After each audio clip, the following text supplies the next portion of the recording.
back, everybody, to another edition of the Junkyard Dawgcast. I'm your host, Jordan Hill. Got the whole crew with us today with Rusty Mansell and Kip Adams. Boys, the countdown is on. We are in draft week right now. For some of us, one of the best weeks of the year. Kip, I know you're one of the people that gets real excited this time of year. Just how is the week treating you as we get closer and closer to Thursday? I mean, I think I've already written down and planned for every single doomsday scenario possible. At this point, I'm expecting us to trade up for a backup punter, but you know what? Let's make it happen. I think it should be pretty interesting. Well, how many quarterbacks go in the top 10? It should be a lot of fun. But yeah, I've been following this since over 25 years now. Had all the magazines, had the whiteboard out myself. Always enjoy it when Atlanta's picking.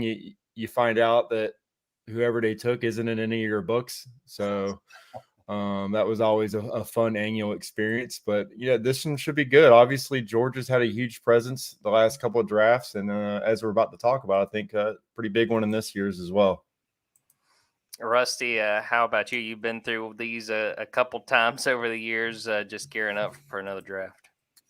Yeah, I think this is, to me, is my second favorite. I love the combine. That's just my thing for off-season NFL. But the draft is awesome. It's exciting. We all are in the business of covering the high school at some point, so we know these kids. I got a picture from Nolan Smith when he was in the 8th grade at MVP camp, and I look at that and think, man, that kid, a little scrappy kid from Savannah, potentially could be a top 10 pick. So, that's the fun part of it. And no matter if those kids went to Georgia, we kind of know their path and where they're from. And that's the fun part. Thursday night, there's a big celebration for those guys, and looking really forward to seeing what the Falcons do. Most people projecting Broderick Jones to the Jets, and now that becomes very important if you're going to protect what they just traded for. So, so obviously they got to flip their. I think they're flipped their Kip. I'm right. They trade their pick, so they're now 15th instead of 13th. Yeah, so they might not get them now. So it's Broderick Jones there. So there's a lot of things. I know Miko Hardman put out a tweet immediately when he heard the news yesterday. He was excited. So a lot of storylines with this draft next couple of days, and look forward to it. No doubt about it. And the crazy thing, and this is no different from any other draft, is how much things are changing. You mentioned the Aaron Rodgers trade. He's headed to the Jets. All of a sudden, there's buzz that Will Levis could be the number one quarterback. I don't know if I necessarily buy that after. I don't know, guys. Let's talk about that just for a second. And I'll start with you, Rusty, because I see you shaking your head. If Will Levis goes number one, I don't know if I'll get over that anytime soon. He could be an NFL quarterback, but I just was never sold on what I saw when we watched him live against Georgia. I'm with you. I just don't see it. I don't know knock on him because I think Will Levis has a huge arm. He's done some things, but for me to look and say we're going to make this guy our franchise, we're going to build our team around him, I would have a hard time passing up Bryce Young or C.J. Stroud. We all three sit in that building and watch C.J. Stroud, and we were all like, holy, what this guy is. I mean, where's this been? Regardless, the biggest game he played in, he played his best game. So I know they're picking apart the testing and all this other kind of stuff, but I would have a hard time. I think Bryce Young is going to Carolina number one, but if C.J. Stroud's not the number 2 quarterback taken, I'm not sold on Anthony Richardson either. I know he's big and strong, can run, but I haven't seen it from him. And to say that he's a top 5 guy, and Will Levis, Vegas is rarely wrong with things like this. And last night, man, he made a huge jump into either being number 2 or number 1 even. So we'll see, man. That could be crazy. Yeah, count me a Stroud believer. I was telling you guys this before the podcast, if he fell to the Falcons and they did the smart thing and picked him, I would be running around my house. I'd lose it. Yeah. Kip, what do you think just of these quarterbacks? And again, the thought right now that Will Levis could be the top one among them. I think that the NFL is. Did you hear how deep a breath he took? His ankles on this one. The NFL has, for decades, overthought it, but then at the same time, we get talked about with the high school rankings, and we try to, a lot of the rankings networks try to evaluate players with thoughts on the NFL draft and do a pretty good job of that, as good a job as you can probably do with high school kids. But we get some wrong, and those are brought up all the time. But I mean, you look at this NFL draft, they are spending millions on evals. They're going back. Rusty knows, they're talking to elementary school teachers. They're doing up and down evals, but then on draft day, it just all goes out the window. It seems like, as far as just the IQ and the decision making, they fall in love with traits. The NFL Combine, they put a lot of value in being able to see a guy throw on one knee 67 yards, across the field. And so you look at Will Levis, you look at Anthony Richardson, and as far as what they've put on film, they shouldn't be in the top 5. With Anthony Richardson, there really shouldn't be an eval yet. This kid has had less than 400 pass attempts. He started 13 games. He's basically, at the end of his college freshman season as far as his development. So whatever eval you have on him, it's really a guess.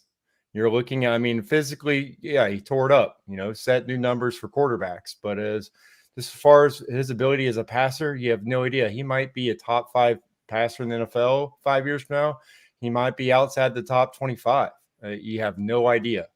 So if you're in the top 5 and you're a GM, you're putting your job on the line. You're saying, I'm betting on Anthony Richardson or Will Levis being a top 5, top 10 quarterback in the league. And it's a huge risk, a huge gamble. And if I'm the Colts, I'm just hoping that the Texans are just in love with Will Anderson or maybe Tyree Wilson, and they want an edge rusher, because having CJ Stroud on the board, you pick a different quarterback other than him, you've gone ahead and established, this will be my job on the line right here. I'm saying one of these 2 quarterbacks is better than CJ Stroud. It'd be an incredible decision. I would not make that decision. That would be an easy choice for me with CJ Stroud. I'm not worried about test scores. I've seen enough. I watched, we saw what he did against Georgia. That's as good as film as you're going to get. And it's definitely not something you've seen from Will Levis or Anthony Richardson. There's never a point in their career where you thought they look like a better quarterback than CJ Stroud. I'm just going to throw in Jordan Harris on Will Levis. Anybody that eats bananas whole, hard pass. Yeah, that and the mayonnaise and the coffee, I don't want any part. Take them off the board immediately. Well, we talk about quarterbacks, and we do get rankings wrong, and none of us are involved in rankings anymore for obviously smart reasons. But, with that, we've all done it. Kip and I specifically have done it for a while over the years. And here's what I say about the NFL. The entire offseason, an organization of highly paid professionals with countless hours of research, many, many hours of investigating, took Zach Wilson number 2. And I think the majority of people were going, man, that's a reach, and what do we know? We're on the outside looking in, but you want to talk about people getting things wrong. You're talking 4 or 5 months of digging deep. And not just one person in that room made that pick. 25 or 30 people signed off on that pick, and he wound up being a bust so far. And, you start talking about quarterbacks, it's such a crapshoot, but I could not get past CJ Stroud playing Georgia. And listen, they were banged up, didn't have his best running back, had some guys, some wide receivers kind of banged up. He elevated himself. Okay. And we all know what Georgia is because we cover them, but he gave Georgia fits, man. And he made some of the best throws that I've seen other than Bryce Young against Georgia the last 2 or 3 years. I would have a hard time getting past that tape. I don't care what he tests. Who knows? It could have been a bad mood that day. You never know what's going on in a young man. What if his girlfriend broke up with him the day before? You just don't know little things. But I know that on the biggest stage, that dude went off against the best team in the country and the Georgia Bulldogs. I have a hard time getting past that tape. I agree wholeheartedly, and it's going to be fun to watch. Let's talk a little bit, and also for anybody who's watching this live, if you got questions related to Georgia and the draft, feel free to throw those in there and we'll try to tackle those as well. But let's talk about this overall class of Georgia players going into the draft. So you have 13 Georgia players who are hoping to be drafted. I'll run through their names real quick. Jalen Carter, Broderick Jones, Nolan Smith, Darnell Washington, Keely Ringo, Chris Smith, Warren McClendon, Stetson Bennett, Kenny McIntosh, Robert Beal, Kyrus Jackson, Warren Erickson, and Jack Podlesny. So you have 13 guys. We'll obviously see how it plays out. And I'll start with you, Kip. What do you make just of these guys from Georgia, sort of the Georgia class as a whole, as they get ready for the start of the draft and they wait to see where they're going to get a chance to play in the NFL? Yeah, coming off of having 15 guys drafted, I'd say it's a pretty good chance this group has 10 drafted. That's kind of where I'm at right now. I think they're going to have a huge presence on each day of the draft. I think you look at that first round, it's, pretty solid bet you're going to have 3 guys drafted, in the first round. And then you start to get into, positional value. Do we think Darnell Washington's a top 30 overall player in this draft? I think that's a safe bet. But at the same time, tight ends are just kind of a different position. It depends on what that team's trying to do and what they're asking of their tight ends at the same time. But you just don't see, you usually see 1 or 2 tight ends in the first round. Those teams grab their guy and that's it. And, Michael Mayer from Notre Dame is a guy that's really high on the board for a lot of teams. I think he's probably going to be that first guy taken. Could go mid-teens, maybe by around pick 20. And then you have Dalton Kincaid out of Utah, another guy that they think a lot of. I think those 2 guys both go in the first rounds. And then you're kind of looking toward the end of the first round. And if that's a need for a team, then Darnell goes. He could be a guy that's, you start looking at the ticker and the best available player. Darnell could be a guy that, is the number 1 player for 5 to 10 picks. It's just how that position goes. And then obviously Keely Ringo, if they think he can be a cover corner in NFL, they look at Tyson Campbell, coming out raw, but had the physical traits, had the size with the Jacksonville Jaguars. And now, I think he graded out as one of the best cornerbacks in NFL last year in coverage. So it's a guy that maybe, next year you're still working with him, working on the ball skills. That the testing numbers were great. Toward the end of the first round or into the 30s, I think that could be kind of where he falls. So I still think, 3 guys in the first round and 10 guys total. That's another outstanding, overall advertisement for Kirby Smart in the program. No doubt. Rusty, what are your thoughts of this group that's getting ready to see when they're going to hear their names called? Well, so I don't want to bring up the 3,000 misses I had, but I will beat my chest on the day that they signed. I made a note on the board that Jalen Carter would be the first player drafted out of this class. And I beat the drum for Jalen Carter. He was that guy. Everybody I talked to, I trusted. They would go down to see him like, this guy's a difference maker. It didn't take long for him to get into camp and be a difference maker. So hope I'm right on that one. Sounds like the Seahawks is a spot for him. And, I'm torn a little bit with this Falcons pick because, obviously I did some radio in Atlanta and it's a big discussion. It was today.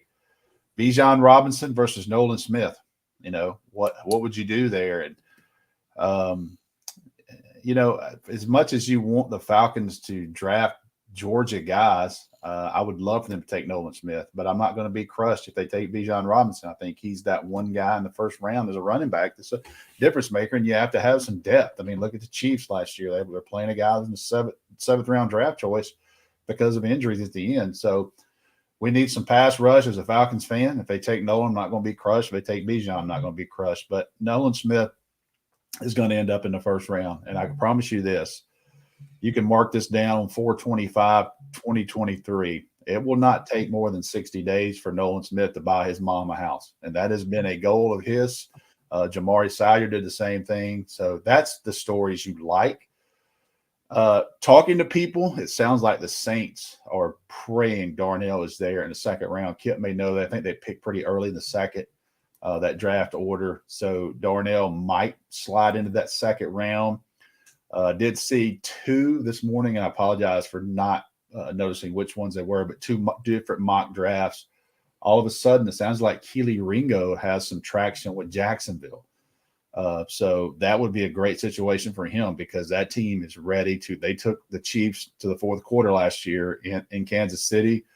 They're getting Calvin Ridley. So I mean, to add the pieces of puzzle there, so that wouldn't suck. And I'd like to be his financial guy and tell him what he's going to save on state taxes if he winds up in Jacksonville for Keely Ringo. So I think there's going to be a lot of players drafted in the next 3 days. I'm always interested in the free agent moves, but it's going to take me a while to get over the Falcons not taking Jamari Sawyer because this kid's from Atlanta. He's from Pace Academy. He's a Georgia Bulldog. He's just one of the sharpest young men you'll ever meet. And my daughter actually flew out to San Diego last year in an NFL project. I was proud of her. And she got paired up with Jamari. And she called me when she left. She's like, Dad, I've never met a kid sharper than Jamari Sawyer. And the Chargers got a franchise left tackle, man, for pennies on the dollar, and we could be using him right now. So I'm looking forward to what this draft, how it unfolds.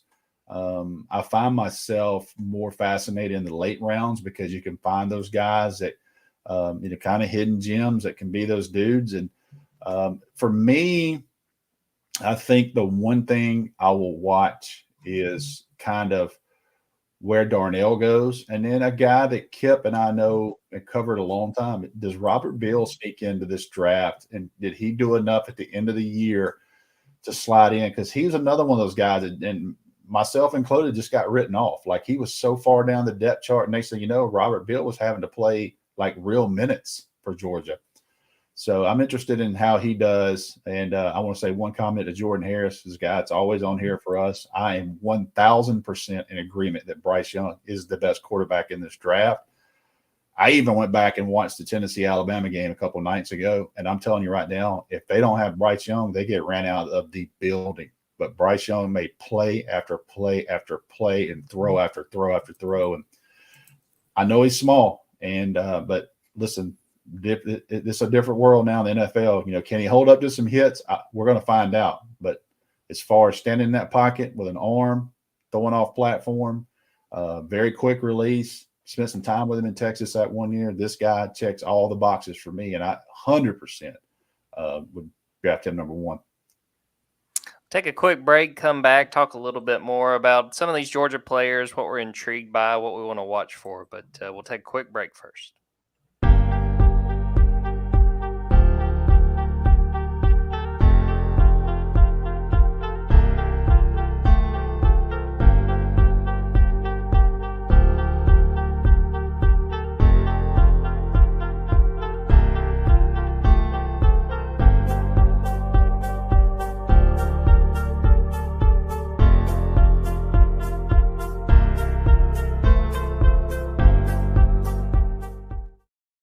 Welcome back, everybody. Well, I want to talk a little bit about, some of our thoughts on these Georgia guys and kind of start with a question of who of this Georgia group intrigues you the most as far as what winds up really becoming their draft stock, where they end up. And I'll get started and say a guy that Rusty mentioned a few minutes ago, Keely Ringo. I am very intrigued to see where he lands because, you look at different mock drafts and you can only put so much stock into some of those, but some have him as a first rounder. I've seen him mid-third round. It feels like people don't really have a great sense of where exactly Keely's going to end up. But you look at his size, you look at his speed, and you look at, too, some of the big plays he made over the course of his career at Georgia.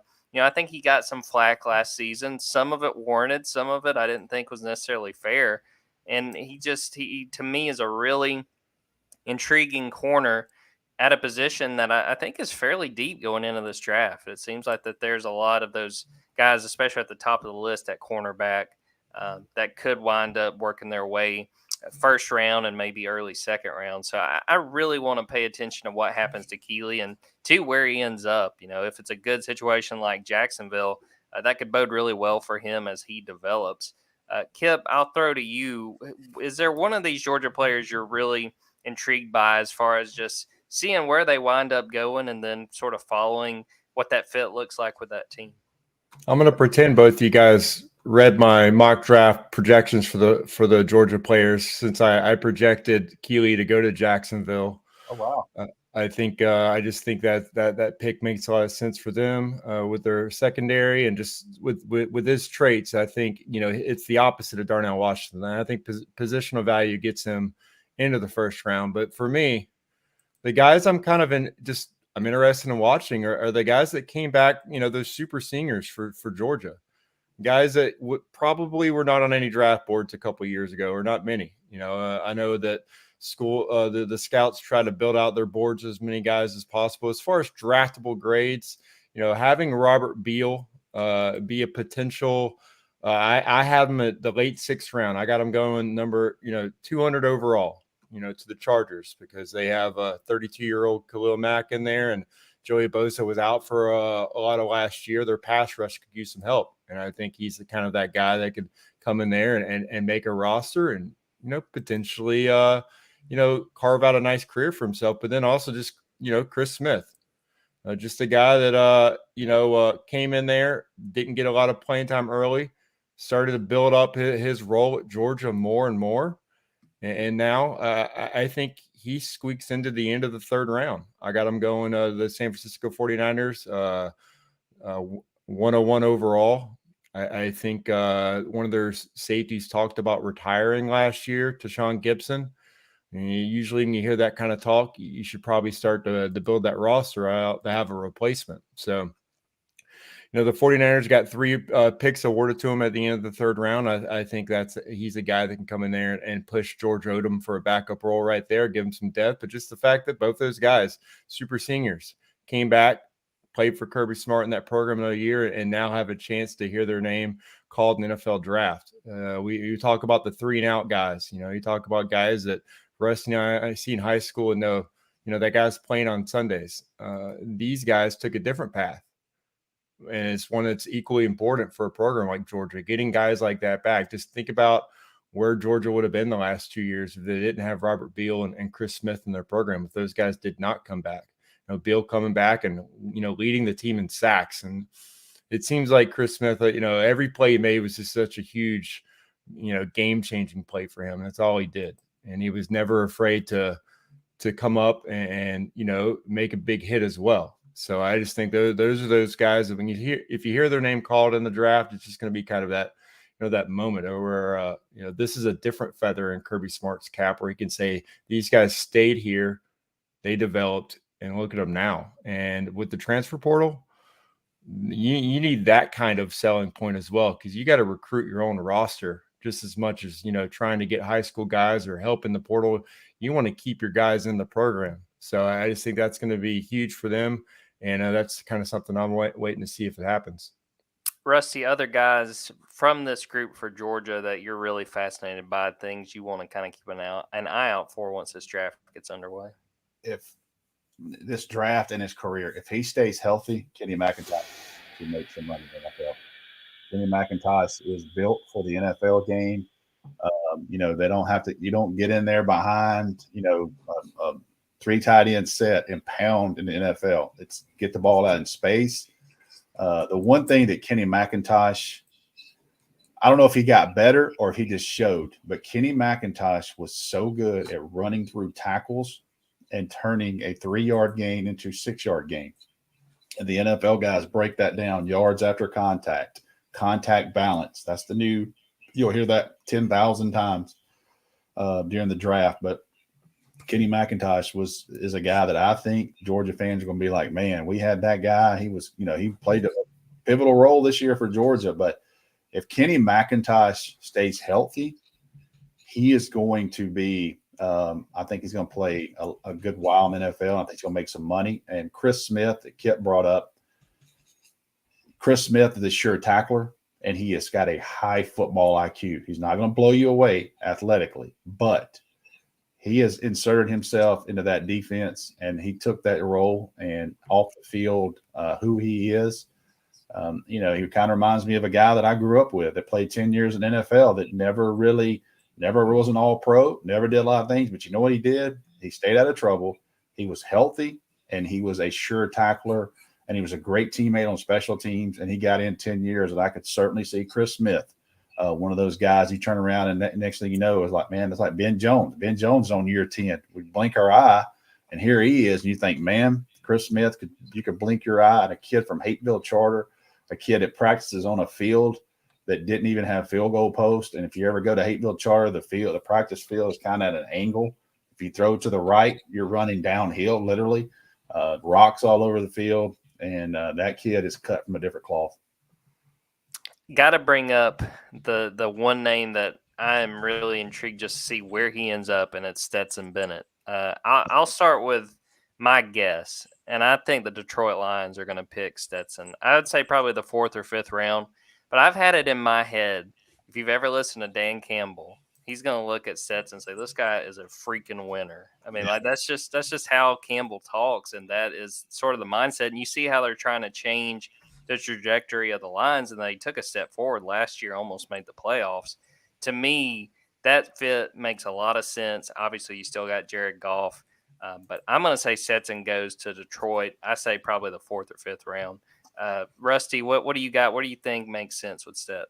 The one thing that we could talk about the whole podcast on Stetson Bennett, but what I talked about CJ Stroud and the tape he put out against Georgia, you look at the tape on Stetson Bennett against Ohio State. You look at the tape on Stetson Bennett against Tennessee. You look at the tape on Stetson Bennett in the 2021 Alabama game.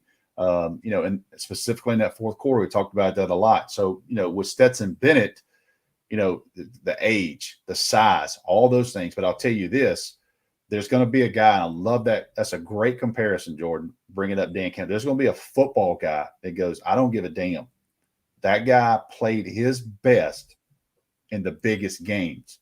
I think he had a great workout. Obviously, he had some off-the-field stuff he dealt with the last couple of months. But I think Stetson Bennett did exactly what he needed to do. I think his marketing people kind of reeled him in and said, look, this is the most important 6 months of your football career right here. And I think that Stetson Bennett had a great pro day. I thought he threw great in Indianapolis. So just like I talked about CJ Stroud, Stetson Bennett's tape is going to win over someone. And I think he's off the board no later than the 5th round to someone. Kip, what do you think? Is there a team that sort of stands out to you when it comes to Stetson? Well, now that Aaron Rodgers has been traded, you look at that depth chart in Green Bay. You got Jordan Love and I believe Danny Etling as your 2 quarterbacks.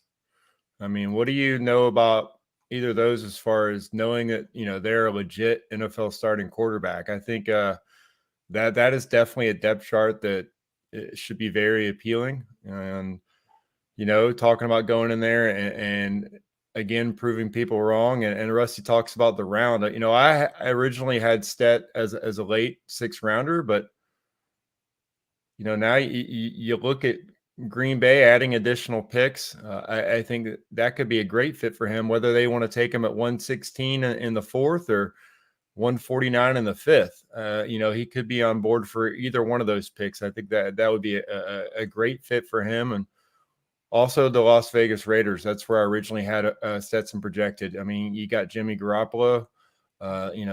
He is great when he plays, has been.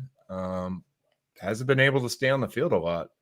So you might want an insurance plan. And right now I think they got Brian Hoyer, who is still hanging around the league.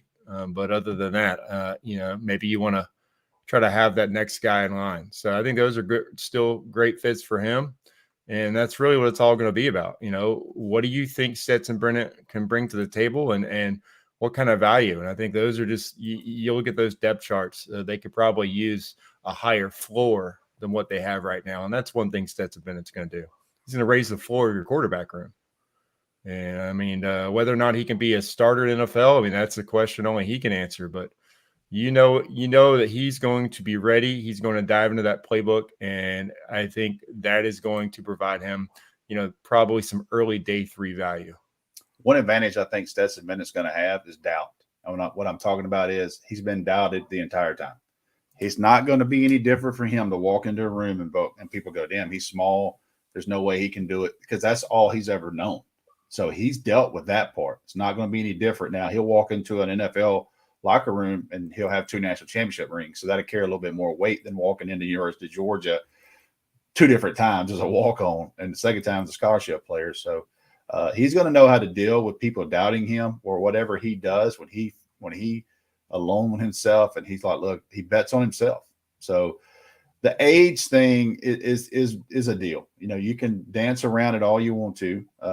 He's 25, be 26, I think, before he ever plays a game, if he's on an NFL roster at that point. So there's a lot of variables there with that. So you pick him, you're not thinking this guy is going to be our franchise, but can this guy help us win games if needed? And can he get hot for us? Can he, have some games like that, like San Francisco did at the end of the year last year? Can he get hot if we have an injury and carry us and win some games? And he's done in college. I'm really hoping wherever he ends up that it is got a bird logo, and he can use that old Postal Service hat he had, throw that on there. I think it'd be a pretty good look for him. There's no doubt about it. Eagles. Yeah, he could do it. Oh, man. All right. I don't think Stetson needs to end up in Vegas, but other than that, I think he'd be good. I don't think Stetson needs Vegas. I'll just be honest with you. Rusty Mansell didn't need Vegas. I can tell you that. I don't think Stetson needs Vegas. Anywhere else, I think he'd be good to go. I've seen some projections to the Cowboys, and that kind of be full circle after this offseason, no doubt. How about that? That'd be pretty cool. Before we wrap this up, I want to ask both of you guys this. Over under 3.5 Georgia players taken in the first round. I'll start with you, Kip. Do you think over or under 3.5 in those first 31 picks? I'll go over. Like I said, I think Keely Ringo gets in there, and like if a team has Darnell as their number 1 or number 2 quarterback, tight end on the board, then they'll take him as well. So, yeah, the odds there are probably coin flips with both, but I like the odds of Keely getting in, if not both of them. How about you, Rusty? 3.5 in those first 31 picks. I'll go under just because I think Darnell is going to slide right there behind Mayer and obviously the tight end from Utah. People kind of flip flopping. It's just like Kip said. It's a specific position of need if you have that for a tight end. He's there's no one looks like him in this draft, so he's got that on him. But if I had to put the mortgage on it, I would go under that because I think Darnell is going to slide right there to that early second. I think Nick Chubb went 35th, and to Cleveland there. So I think Darnell could be somewhere in that range, which kind of stinks. But on the flip side, you get that 4-year deal instead of that 5 year, so it gets closer to the second contract. What about Keely? I got Keely going first round. Well, then that puts you on the over, doesn't it? So under 3.5, right? Yeah, 3.5. Yeah. So I'd have Nolan. Oh well, yeah, I'd have Broderick. Yeah. So yeah. I will go over. Yep, I will go over. Yep. I'm going under just because I think Keely's going to slide. Probably, I think I have him the 3rd or 4th pick in that second round. But I think 3.5 is right at that number that you'd want to watch. Yeah, that's a good number, and I think that that's nice. I think Keely and Darnell are going to tell the tale. I think Broderick, Nolan, and Jalen are locks in there. So that's a tough number, man.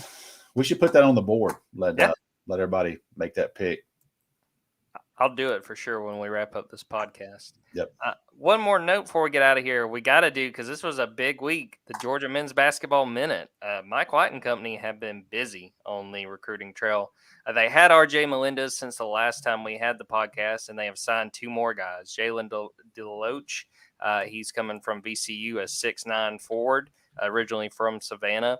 And then on Monday, they landed Silas DeMary Jr., who was at one point a USC signee. Backs out, decides to come to Georgia, a Charlotte native, 4-star combo guard. Guys, I have to say, I really like what Georgia's doing right now and reloading this roster. They still need a center.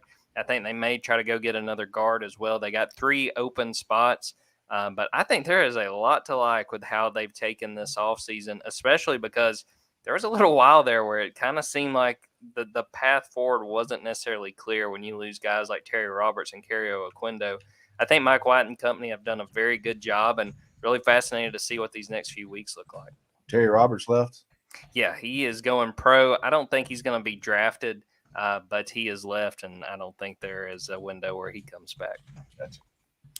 Well, all right, everybody, we're going to wrap this up. Be sure to keep an eye on the website the next few days. We got a ton of draft content, and make sure and watch Thursday night. We will have everything covered. Every time a Georgia player goes off the board, you will see a story, and it'll be a packed 2-3 days, but no doubt it's going to be a fun one to see where these Bulldogs land. So we're going to wrap it up right there for Rusty Mansell and Kip Adams. I'm Jordan Hill. Appreciate everybody who watched this live, who is listening to it after the fact. Until next time, take care.